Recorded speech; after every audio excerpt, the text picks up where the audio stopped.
Modding your car could be insanely expensive. Today we're going to judge some cars with some mods that won't cost anything, but let's find out if they're worth your time. First clip. Turbo right on there. You have my coupler, pull the turbo right here. Right here.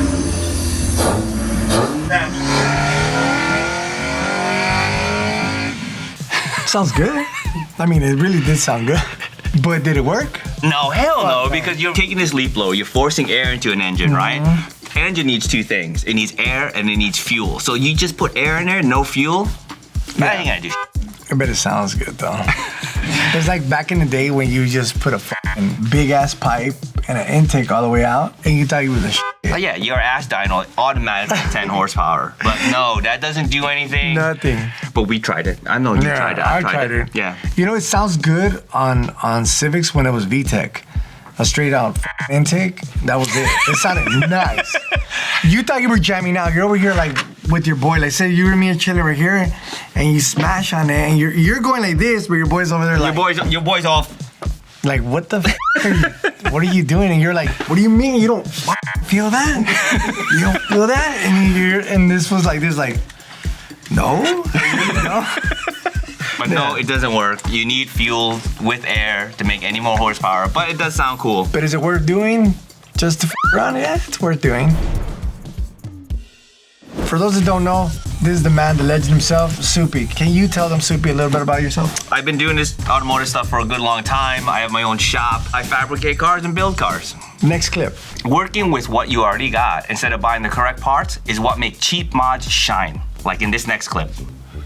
See the cardboard? Okay. Oh, he's doing speakers. Nice. Okay. Is that more cardboard? Spray foam. Foam. Okay, but it looks pretty good right there. Okay. I don't know. Template, he's doing the interior. Oh, suede. Suede, yeah.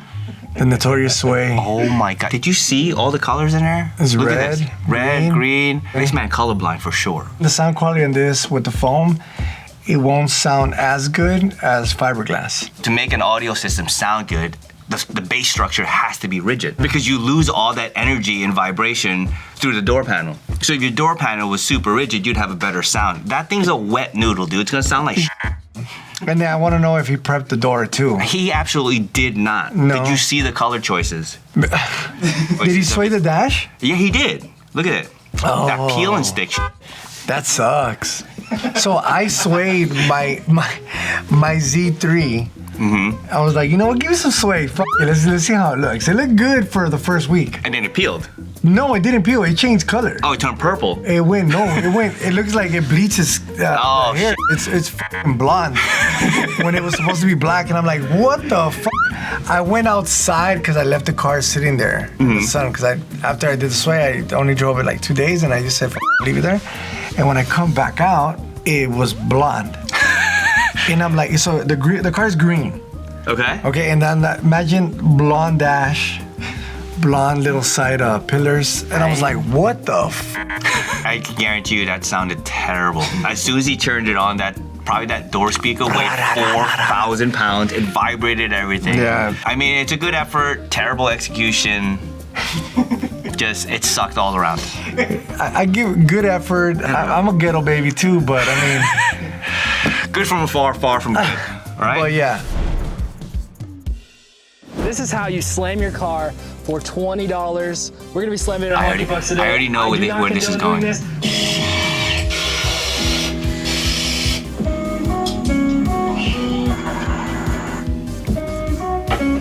Did he take the springs out? He bought them out.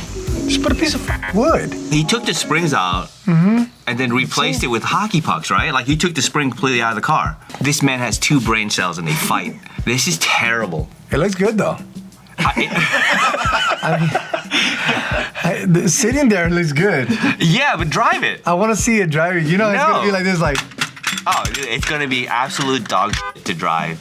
There is no suspension anymore. Yeah, it sounds like... There is no given hockey pucks. I mean, I've used hockey pucks before as a bump stop, never as a spring. You know what he should have done right there? Not do it. And besides that, should have put some rubber, like some fat ass like tire rubber, so it gives you a little bit of, Not that stiff, you know, a little bit of bounce. Something that's a little... Hockey pucks are good bump stops, but they're not good as springs because there's no giving them. You need some sort of compliance to go down the road. You're gonna hit the first bump, your kidney's gonna fall out your ass, and it's just gonna be a terrible day. That lip is gone. That oil pan's gone. Yep, done. And as it is that 300Z, a lot of people don't like with them. Yeah, there is no long-term review of this suspension setup. This is literally going to be an hour because he's going to go down the road. It's going to hit a couple of times, and he drilled a hockey puck. So it may split in half, get lower. He'll scrape the bottom oil pan. It's just going to be a bad situation. He's got to bottom out that shock itself. Yep. And it's just going to be metal on metal. Yep. This is a heavy car. So depending how it is, it might jam up and break that shock tower too, or start bending it. Not in an hour, because I've seen fools rock that shit for a You've seen people do this. Yeah, I've seen people rock it because they want to get it like slammed to the floor on Volkswagens. So they take those shocks out and they rock it like that. You said Volkswagens. I already know what kind of kids those are. Yeah, exactly. I was one of those. You're doing it just to show it off on YouTube or Instagram or whatever, and that's cool. But I mean... Yeah, this is not a real mod. This is just... Yeah, waste of time. I wouldn't even do it. No. So I went to Home Depot and bought me extension springs for doors. I think this is for like screen doors. You might be curious where this goes. Well, let me show you. So if you're a B18 guy, you probably know this problem if you go with a skunk tooth throttle body. So the skunk tooth throttle body is super easy to actuate. The spring isn't as, I guess, stiff as the OE. So when you hit the gas, it's super, super sensitive, right? So I got one of those springs and I replaced the OEM spring that used to go to the bottom right here, the return spring. Let me show you. It's gonna sound a little poopy, but if you can see all the way back there, see that spring in the center? Good. It actually fits. And now, when I hit the throttle, it's a little stiffer and it slaps back a little better. See that? And now, when I hit the throttle, it's not so easy to press down. So I would say I'm putting in about 5 pounds of force right now. And before, it was half that. And it would make driving over bumps, especially in the canyons, a bit tricky. Oh, I've been there. It's just, you just rock it back and forth. There's no stopping it, right? You're like, stop, and it's you. You're like, I need to stop. That's actually a good trick. You know, that's not a bad mod at all. That's you do it on LSs too. Yes, we do them. We use actually carburetor springs. Yeah. Right. So I mean, it's not a bad hack. It's not a bad mod. You're actually repairing the problem that you have. Or you could have just bought a different throttle body. That's also true, but I mean, it's cheaper that little spring. Yeah, right? the spring works. Yeah. It's been done. People do it on carburetors. We've done it before. Like, you know, back in the day, we used to use Mustang throttle bodies, and we had the same problem. I just thought about that. I didn't fix it for my guy at the shop, and he was wondering why. I just looked at it again. I'm like, oh shit! I just remember right now. He was asking me, he's like, "You for my throttle?" I was like, every time I hit it, it's like, wow. And I'm like, I just get another throttle body. I forgot about this mod. The spring? Yeah, there you go. There you go. Just remind. Yes. No, for myself. Later on, go get it for him. Little spring. Yeah. There you go. So cool. Yeah, that works. Okay. Nice. I've done this. This was a thing when, like, you do this with tweeters too. Yeah. I've done this. Let's see how he pulls it off. Yeah. Oh, that looks nice. Yeah.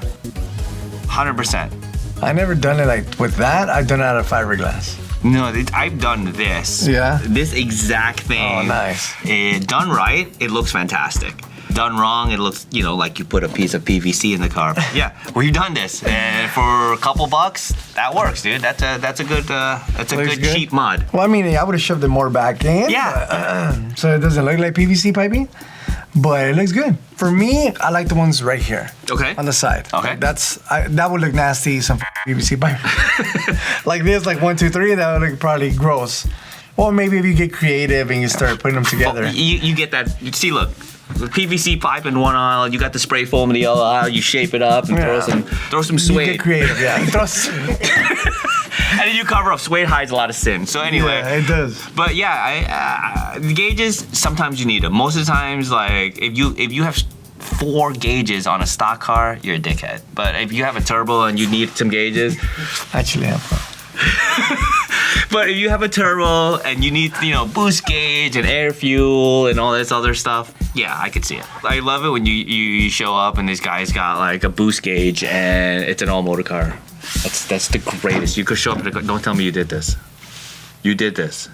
I'm leaving, dude. I'm leaving. I'm sorry, but it's true. Have you done this?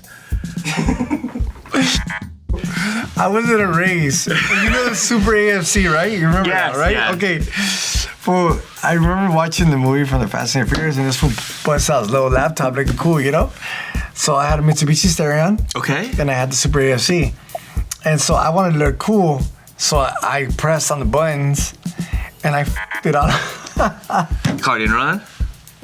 I was like, what the f*** did I press? And I was in the line to race.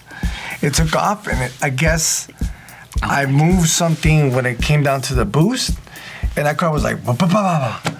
And I was like, well, that didn't work out the way I thought it was gonna be.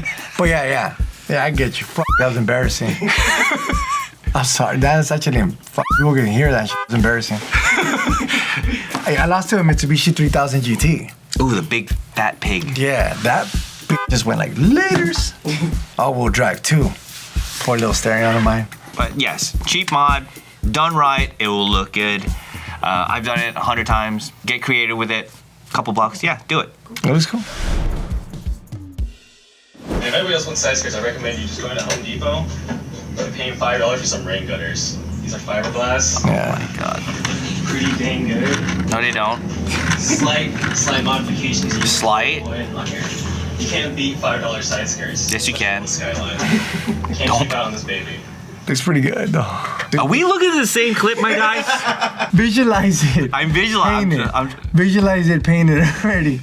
But look at the rest of the car. He just made it worse. Visualize the skirt, only painted that. Don't visualize the rest. So If anything, that's the best looking part. I've gone to Home Depot and got those big ass pieces of plastic for the lips. in the early 2000s, if it wasn't for Home Depot, the car culture wouldn't exist. But yeah, he has a Skyline. It's a 4-door. It's kind of clapped out. You could go to eBay and you could get side skirts for relatively inexpensive. He didn't want to wait for shipping, you know? Oh my God. You could see he's got it all propped up right now. So he has no solution of how to mount that to the car. I guarantee you, he went to Home Depot and also went to the next aisle over and got drywall screws. I guarantee you that's gonna be drywall screws into the side of the car. You're right. You're actually right. I would have gone for the drywall screws. Everything you're saying is like what I would go do. Like, we got the skirt.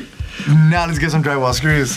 Or some wood screws or some ground screws, whatever. So he's gonna work right there. Look at that. Like, was happy too. Look at That him. dude does straight up look like my cousin. Dude, he's terrible. I do not recommend. Even the finger's saying it. Next clip.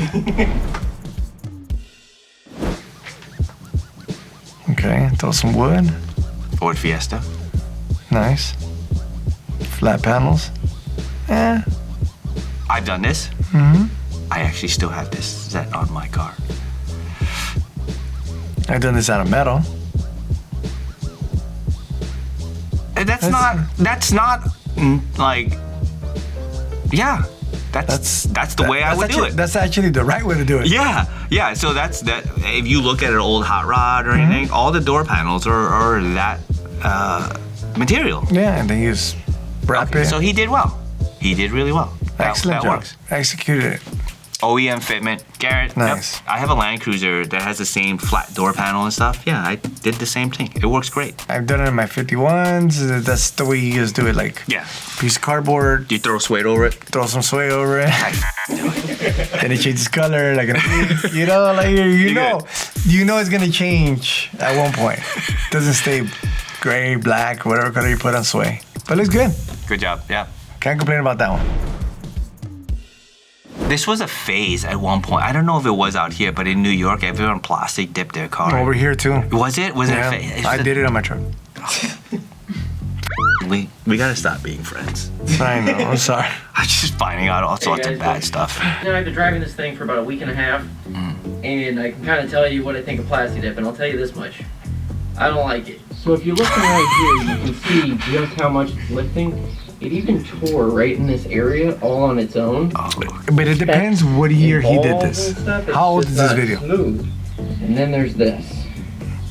This right here happened going down the highway. That and color it though. just ripped completely off. My theory is a rock kicked up here, probably knocked something loose, and it just gone. Oh my God. I mean, that's pretty bad. Well, I think Plasti Dip was before the whole wrap craze, right? Yeah. And it was like a non-permanent thing. You could rip off. Nobody does this anymore. Plasti Dip was made to coat small things, not a whole entire car. If you don't prep it right, it peels off like that, right? So you gotta clean the heck out of the car. You're spending so much time to put a product on top of something. Because that boiled up because it didn't grab right at all. Yeah, because it was probably all dirty and disgusting underneath there. Yeah. It's not the product's fault, it's the installer's fault. But again, you're spending so much time to ruin your car. This is the worst thing I've ever done.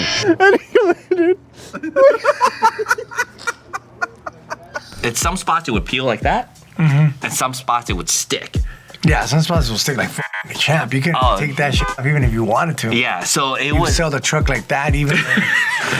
So you devalue your car with Plasti Dip it for sure. You know what? I actually made that F-150 look even better. The By one I Plasti Dip? did. You have pictures of it. No, I don't. You know Yeah, what? well, I wouldn't either. I with it back in the day. I did it with the rims. It sucked ass. I did it with the body. It was cool, but to take it off, it was whack. And then the material started getting better. Then you started learning how to do it. Because some people would just like lay down 2 coats and then to take it off, you were because it wouldn't come off. I remember that back in the day. Everybody was just Plasti Dipping. Yeah. There was kids in their yard just spraying away. Grown ass man like me, spraying it. Spraying away. Dude, no, I don't. That's not for me. I paint. I'll accept the wrap nowadays because the wrap stuff is getting better. But I've always been a, paint guy. That's true. You know what? I fucking paint, but I guess if you're just trying to fuck around, see how it would look, you could this, but I mean, like you said, wrap is the best way. Plasti Dip is the cheapest way. Yes. But it looks good on certain things. Not the whole truck. It's not baby not blue. a full F-150. No. Plasti Dip sucks. Don't do it. Next clip. Let's say again, 26? 36. Homemade. Oh, man. Okay. So it'll just slot in there. Oh, hell yeah. Square. Right, okay, this one. Perfect. As soon as we put these 2 things on, we're done. Then we have to do the tarp. No, We're gonna try and make a custom tarp that goes over. One thing we do want to add to it are a few hooks along the side, so we'll be able to hook on, go over really easily. What the fuck are you doing? They're doing like a canopy type thing. Be able to bungee this down. The idea was to be able to have something that you could put on the truck, take off the truck really easily. I think we accomplished what we set out to do. What did you just set out to do? What is that? That's gonna work really well. No, it's not. It's gonna be much safer. You guys should have got some Mexicans to do that shit. We do that shit all the time. John says that shit like double rack, 2 stacks.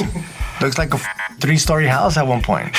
Why did he cover that? I mean, you could still see air gaps in that thing. So he's gonna drive down the road. That tarp is just gonna be flappy all over the place. He put bungee cords on it, so it's just gonna be a big bubble the whole way. I'm sorry, my boys, but what the f? That's complete failure. I honestly thought they were gonna do like little sides, steps. I thought there was gonna be a lot more to it. A lot more than just 4 pieces of wood and a tarp. It was them being like, can we build one in half an hour? Okay, so that changes the whole dynamic. In half an hour, okay. But then again, do you really want to build like? Why the fuck do you do that? Why would you do it? Why would you need this? Look how skinny those legs are. What are you gonna carry? Like, what do you? It's just stupid. Don't do that. That looks like it will definitely fall apart halfway. Like if you go on the highway and that thing comes apart, some old lady's gonna get a 2x4 through her car. You've never built a roof? You never built a rack out of wood? Not like that. Not like that. I see dipped an F-150. That's also true. Give me 30 minutes. I'll give you guys something. All right, so you're looking to get the in your car, but you're broke like every other car guy. So you grab this right here, the diverter valve sensor. unplug it, and you start her up. Rev it. Yeah, I'm gonna just drive around with a cool noise check engine light on. It's all good. I just want to look cool. I'm not saying I've done it though. You sure now? I'm pretty sure I haven't done it. That's an Audi. That's a newer style Audi. You fart in an Audi, throws a check engine light. What makes you think that that's not gonna do that? I wouldn't do that to an Audi though. That would cost me money. So it goes wrong. I'm like, that. No. I'd rather put a CD or a cassette or a Bluetooth that makes that fucking. Cassette? Yes, I'm old. A CD. I gave you the CD because some cars are still have. Hey, some of my cars. When's the last time you got into a car with a CD player? Just like that clown shoe that I was looking at the dash. CD player. But you said cassette. Cassette, yes. Damn, were you on Noah's Ark too? Cassette on my Nissan Pal. No. Don't unplug stuff. No. Especially on a brand new Audi. Even though you want to sound good with the boys, you know? Don't do that. Say you disconnect the sensor and you plug it back in and that check engine light did not come off. Oh, you're screwed. Then you're Yeah, guaranteed. See, you don't go in and start unplugging shit because what will happen is that the computer's going to read something that it's either not getting fuel, it's not reading something, and it's going to tell you, you know what, now you got to repair this. Yes. And if you didn't have that problem, it could cost you money. I know you want to sound cool because I had a H22 with a timing belt that sounded like it was a supercharged, and I knew I had to replace it, but it sounded really good. And I would pull up to the races, and I would tell everybody I was bone stock when I was actually squeezing 120 shot of NOS. But it sounded like I had a supercharger. The bell whine? Yeah, the bell whine, you know? So I get it when you're trying to sound cool, you know? But disconnecting things on modern cars, it doesn't work. Yeah, and who knows? Even when you disconnect that, you don't know if you're going to get full boost because it thinks it's on limp mode because there's a bad valve in it. So, no. It probably won't even run right. Yeah, you're right. You know what? It could go on limp mode and then that could cause another problem. And then watch you be like, oh, you need to reprogram this shit. Yes, and you're like, you go to the dealer, you get bent over. Yeah. So don't do it. Don't do it. All right, if you guys want to see any more hacks, click here or there. This was our mess, baby. Catch you guys later. Soupy, thank you. See you later. Catch you guys later. Deuces.